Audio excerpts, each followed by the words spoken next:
What's up guys, welcome back to the channel. Today we're doing another bulletproof glass video because you guys seem to love them and I still have some bulletproof glass. So in the past we've done tons of calibers, throwing it at it, and we've done 50 BMG, which is obviously not going to stand up because this is 3A pistol rated glass. Well, it's Lexan, but I'm calling it glass. Today we're going to try 5.7 because that's a pretty infamous caliber. There's a lot of notoriety around it as far as it'll pierce 3A body armor, pistol rated stuff it'll go through because it's so small and fast.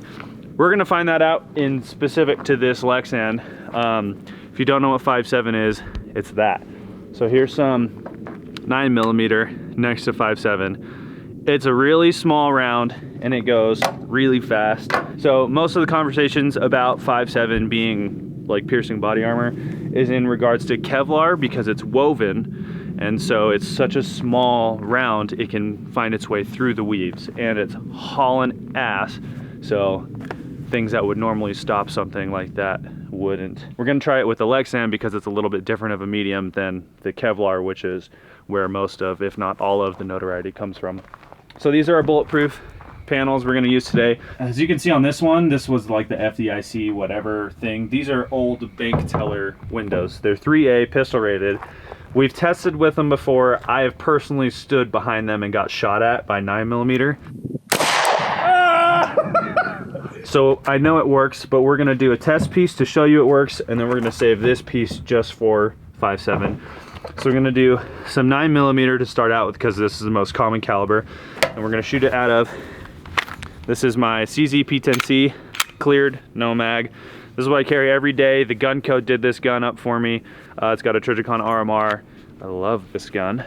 And I run it in a Tier 1 concealed Axis Elite and a Core Essentials belt. That's my everyday setup. That's what we're gonna use. We're also gonna throw some 45 at it. It's a bigger, slower round, so it hits harder, but it's got less penetrating power. So it shouldn't be any issue at all. And then I'm gonna throw some 5.56 at it just to show you that 5.56 will penetrate. It is only pistol rated. And then we're moving on to the 5.7 after that. It's gonna have its own sheet. So as far as how this glass works, we're gonna go off of NIJ ratings. So 2 inches from the edge, 2 inches apart, and technically they should be able to stand up to 6 rounds. So that's NIJ ratings for body armor. Doesn't necessarily apply the same to glass, I don't think. I'm not positive, so don't quote me on that. Non-scientific, just fun. F you if you get mad at it. That should stay, right? Maybe, till you shoot it. Yeah, they'll stay for at least one shot. All right, 9mm out of my P10C. Ready? Yep. So we're gonna check this out after the first round. As you can see, it stopped it. And so what happens is there's a thin layer to catch the spalling or all this fragmentation. There's a thick layer to stop the bullet itself. And there's a thin layer on both sides. But nothing went through, totally smooth. Man, it always looks really cool to see all these petals out here. But as you can see, it's pulling up the laminate. So I'm actually gonna I'm probably gonna go top half 9mm. I'm gonna put them a little closer together than I was originally saying probably. And then we'll do 45 on the bottom half. Second round of 9mm. So as you can see, second round is right next, oh my gosh, this ice is slippery, is right next to it. That's only about an inch apart. So we're definitely outside of the NIJ ratings. We're supposed to keep them 2 inches apart, and still didn't go through. Nothing on the backside whatsoever. It's not having any issues at all. So I'm gonna put the third round, again, pretty close to these two.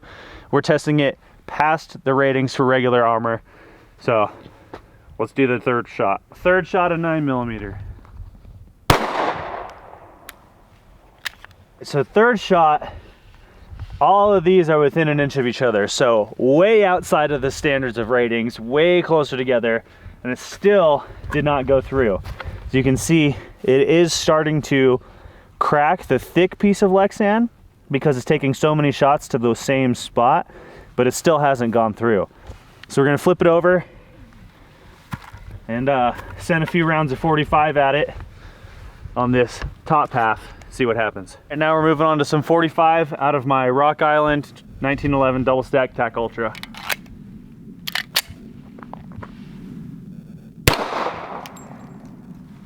So last time I did this, I only had defensive rounds from 45. And this is interesting because I did not see this last time we shot with this glass. So 45 is a big, slow round. So from an armor standpoint, really easy to stop. I didn't realize it'd be this easy though. It didn't even penetrate the first layer. It literally bounced off of it. And maybe if I had hit it more square, we had a more stable thing, it would have gone through the first layer and pedaled out like that 9mm did. But for our setup here, it literally just bounced off of it. That's kind of crazy. So I'll send 2 more rounds at it and then we'll come back and look at it again. We'll do 1 more. So my first round, I was off. You'll have to forgive me. It's freezing out here. Which also, I don't know if that plays into how well this stuff works, but it seems to be working okay. But the first round I shot just glanced off the side, which shows you that thick Lexan sheet still did nothing to it. It just caught a piece of the jacket and sent it in. And then the third round was the same as the first, where it just bounced off. So I'm gonna get my 5.56 rifle. It's a 10.5 inch 5.56 rifle, and just gonna shoot it now to show you that it's not rifle rated. It is pistol rated glass. So when we shoot the 5.7 at it, it should be pretty definitive pistol rated glass. This is my 10.5 inch 5.56. It's got a dead foot arms folder on there, shoots folded, vortex optic, dead air suppressor, a bunch of other goodies. We're gonna take a couple shots at it. These should zip right through it, no problem, because it's just pistol rated glass.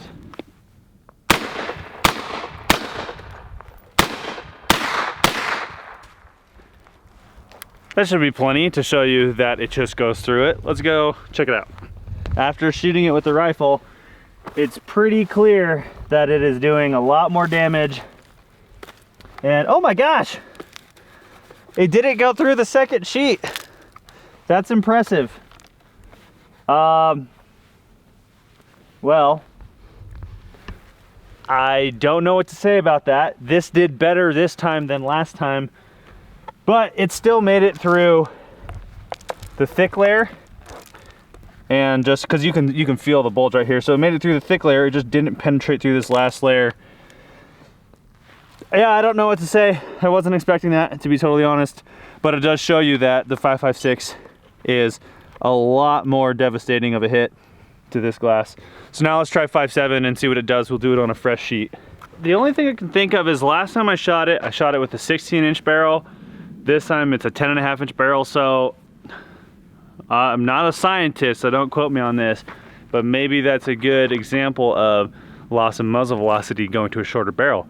And maybe that's a good argument for not having a 10.5 inch barrel as your only go-to gun. Maybe you want to run a 16 or a 20, how it was actually designed.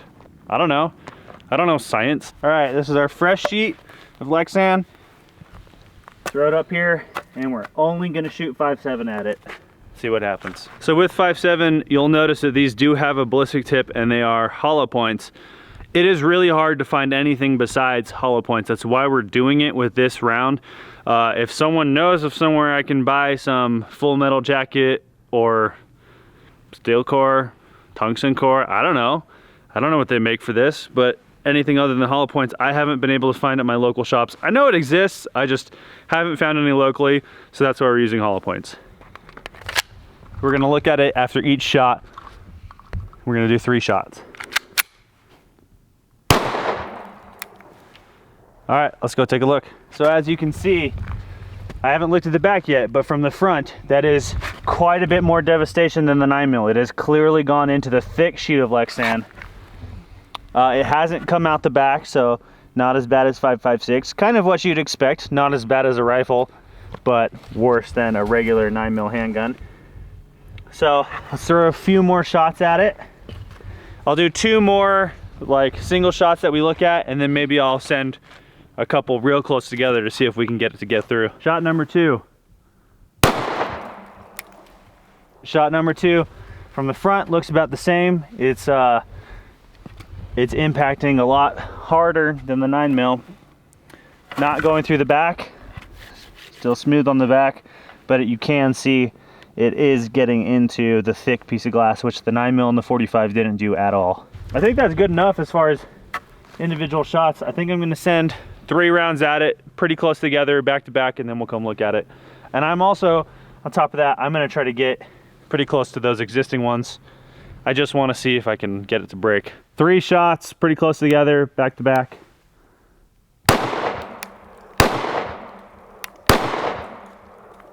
Let's do 5. All right, let's go check it out. Looking at it from the front so far, it's looks pretty similar to the 5.56, honestly. You can see a lot of bulging back there. Let's turn around to the back. Ooh, pretty similar, not quite as bad as a 5.56. Nothing went through. So you can feel the bulging. It's not as bad as a 5.56, but it did go through the thick layer and get caught by the second thin layer on the outside. It makes me really curious now. I wish I had some Full Metal Jacket 5.7 to try this with, because I wonder if that would have gone through. Maybe comment if you know where to get some. Maybe we'll revisit this with another video down the road with Full Metal Jacket 5.7. But as for right now, looks pretty definitive. FN 5.7 is definitely more devastating.